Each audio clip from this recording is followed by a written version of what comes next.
Now, campaigners say it's time to find out the truth about the contaminated blood scandal that left nearly 3,000 people dead as a public inquiry begins. It's looking at how thousands of NHS patients were given blood products infected with hepatitis and HIV during the 70s and 80s. And many say the risks weren't explained in what's been called the worst treatment disaster in NHS history. Witnesses can be forced to testify in the first UK-wide public inquiry. Joining me now is Andy Gunn, one of the country's best-known blues guitarists who was born a haemophiliac and received contaminated blood. Hello, Andy. Hello, John. Hi. What happened to you? Well, I have severe haemophilia, and during my treatment at York Hill Hospital, when I was about 7-year-old, I would have got HIV and Hep C from blood products used to treat my haemophilia. A lot of them sourced from the US. Yeah.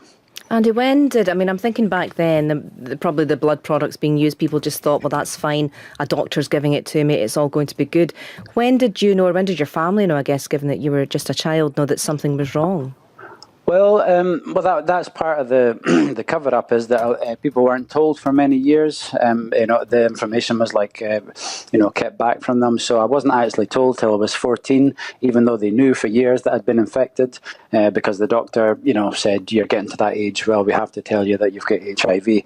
I'd basically developed AIDS and, was sort of close to dying. But I just managed to survive. Yeah.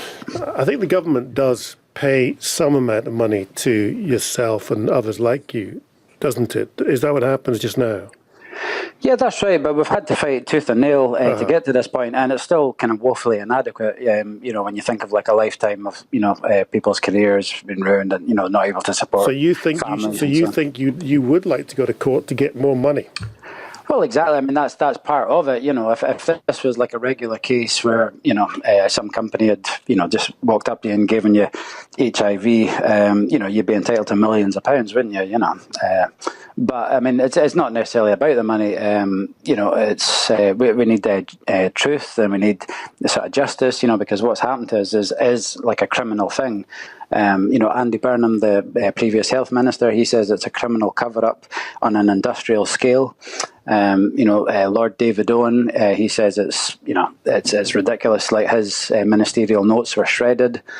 It all points towards they knew what was happening, and they didn't care. They just infected all these people, and they've just spent the last 30 years. Every government of every persuasion has covered it up, basically. Yeah. Andy, this inquiry, I believe it's going to be 3 days, and they've already received over 100,000 documents, hundreds of witnesses expected statements, and others expected to testify. Are you confident that is this the first step? Do you think, or do you think after this you'll know something more, or something will be done? Well, yeah, I mean, it's the best it's looked in a long time, but we were all hopeful when the Penrose inquiry started in Scotland, and that took 6 years and £12 million to lawyers, and was a complete whitewash. He came up with one recommendation that people that haven't had a test should get one, and it's like what a total waste of people's money, So I'm kind of quite sceptical. Because I know that the full weight of the British establishment, the pharmaceutical companies, the medical profession, a lot of these politicians, high-ranking ones, civil servants, they all don't want to know or don't want the truth coming out. That's why I was quite shocked when Theresa May announced it. But, having spoke to the inquiry team and their investigators, and, they seem to have, a bit of integrity and, seem to be kind of trying their best with it. So we'll see. Okay, well, last thing then. You've spoken to the inquiry team. What do you expect your further role to be? Well, not that much. I mean, I'm just another haemophiliac. There's other people that have campaigned a lot longer and have much more information than me. I'm not particularly good at keeping documents and all the rest of it. But if they want to know my story on a personal level, how I was infected with HIV and Hep C, and that I've had the non-Hodgkin's related cancer twice, and I mean I was involved in the campaign kind of years ago, and I did my bit, and I got petitions, and I wrote to MPs, but that's the thing, we were consistently kind of silenced. Every town refused legal aid. We've written to all the MPs, MSPs, the MEPs, the parliamentary ombudsman.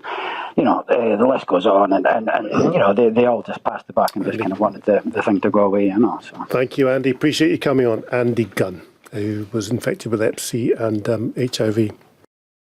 NHS patients who contracted HIV and hepatitis from contaminated blood products imported from overseas have demanded answers as a major inquiry begins in London. The scandal resulted in the deaths of around 3,000 people, many of them haemophiliacs, who received transfusions in the 1970s and 80s. The hearing was told many of the donors had been paid and included prisoners and drug addicts. It opened with a commemoration for the victims and heard harrowing stories from some of those still living with the illnesses. I lost everything. I lost my whole life the day I found out. A big shield had gone up between me and my family. Our marriage became very different. My husband didn't want to kiss me or even touch me. My parents have watched every step of the way, literally mopping up the blood, the sweat, the tears. We've lost count of how many times I've been told I'm going to die. It's changed my life completely. I watch other people with grandchildren, children, and no, it's not my life. Never will be.